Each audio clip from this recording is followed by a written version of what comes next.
Fala trader, nesse vídeo você vai entender tudo sobre a lei dos grandes números ou a teoria da compensação e como que essas teorias se aplicam dentro da análise probabilística no mercado de opções binárias. Então, bora pra tela. Fala rapaziada, já estamos aqui na tela do computador para a nossa aula de teoria da compensação, beleza? Ou então também conhecida como a lei dos grandes números.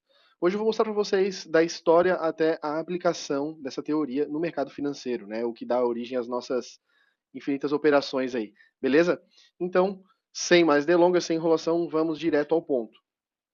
Rapaziada, para a gente entender melhor um pouquinho dessa história, né, como que aconteceu, como que foi que ela se desenvolveu, a gente tem que voltar na época da Segunda Guerra Mundial, beleza?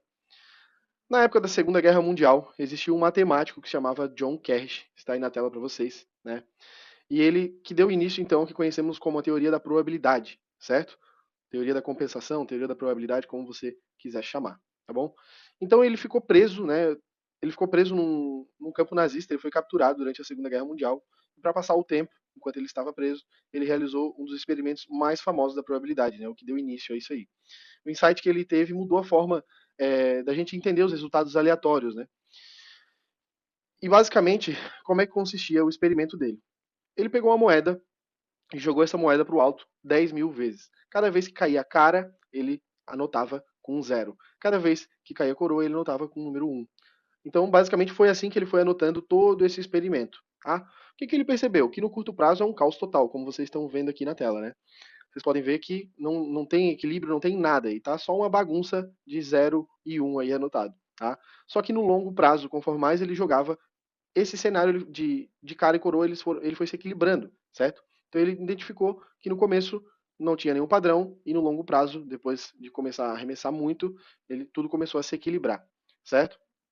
Aqui eu trouxe um gráfico para vocês entenderem um pouquinho mais, vai ficar uma coisa mais visual, tá? É um gráfico de convergência exponencial e aqui tem para vocês o seguinte: a linha verde representa, a linha verde aqui, ó, a de cima e a de baixo representa o nosso limite superior e inferior. A linha do meio é a linha do equilíbrio, certo? Ela representa o equilíbrio, o resultado equilibrado, tá? E a linha azul é os arremessos, né? A proporção acumulada de arremessos dele, uma simulação dos arremessos, tá bom? Aqui pela esquerda a proporção de coroas e aqui embaixo número de lançamentos, tá bom? Então vocês podem ver que do 0 até o 10.000, aqui no começo ele ultrapassa essa linha do equilíbrio, então ele vem, ele rasga para cima, depois ele desce, ele sobe de novo, e conforme vai passando o tempo, aqui em 2.000, depois 4.000, vocês podem ver que essa linha azul, ela vem se equilibrando, certo? Chegando bem próximo aqui da linha vermelha que representa o equilíbrio. Beleza, rapaziada? Então, o resumo da ópera aí, né, a ideia central dele era basicamente isso, que tudo que tem cenário binário, né, no curto prazo, ele dá um resultado muito aleatório, muito diferente, tá? Mas no longo prazo ele sempre vai buscar o equilíbrio, certo? Então, eu trouxe aqui para vocês tudo que tem duas opções, existe vários cenários binários aí, né? Cara ou coroa, vitória ou derrota, homens e mulheres, enfim. E também, no nosso caso, trazendo para nossa realidade, existe o candle verde e o candle vermelho, certo, rapaziada? Então, o desbalanço inicial ele tende a se compensar com o tempo, tá? É isso que a nossa lei da probabilidade aí prega, tá bom? E vocês, aqui eu trouxe para vocês alguns exemplos reais, tá, de equilíbrio, para vocês terem uma ideia, tá?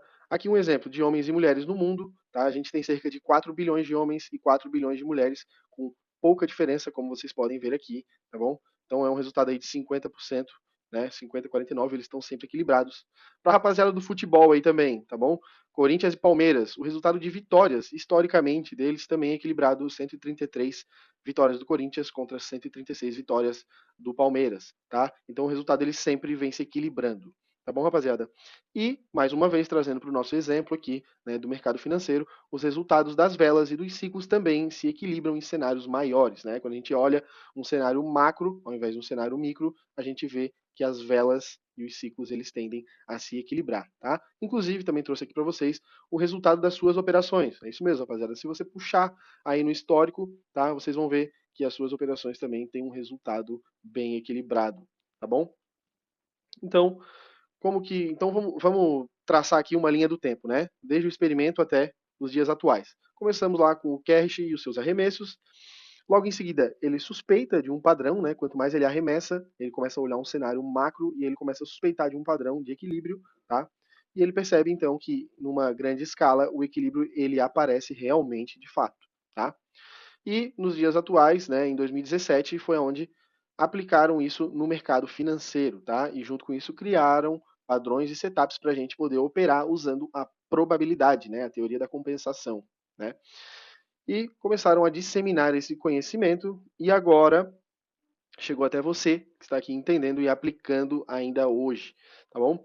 Então, basicamente, era isso, essa foi a nossa aula de hoje. Eu deixei um resuminho aqui para vocês que realmente a probabilidade ela mostra que o resultado, né, o mercado não é 100% aleatório. No longo prazo, os padrões surgem e o mercado ele sempre se equilibra, né? Então, tu não precisa ficar adivinhando, não precisa arriscar gráfico, tu não precisa ver notícia, tu não precisa fazer nada dessas baboseiras aí, simplesmente tu tem que entender o equilíbrio e como que ele funciona, como que essa lei da compensação funciona, né, na nossa tomada de decisão e ser 10 vezes mais assertivo aí no gráfico, certo? Nas operações. Beleza, rapaziada? No próximo vídeo, já deixei aqui embaixo para vocês, a gente vai então entender de fato como usar o equilíbrio, né, dos ciclos de velas para tomar as decisões, como que a gente vai aplicar de fato a teoria da compensação no gráfico para a gente fazer as nossas operações e ganhar muita grana. Esse foi o nosso vídeo sobre a teoria da compensação. Caso você tenha alguma dúvida, pode me chamar lá no Instagram que eu estou disposto a ajudar você. Se você ainda não me segue por lá, eu vou deixar o link aqui abaixo. E é óbvio, né? Não se esqueça de se inscrever aqui no canal se quiser ganhar dinheiro no mercado de opções binárias. Abração e até o próximo vídeo.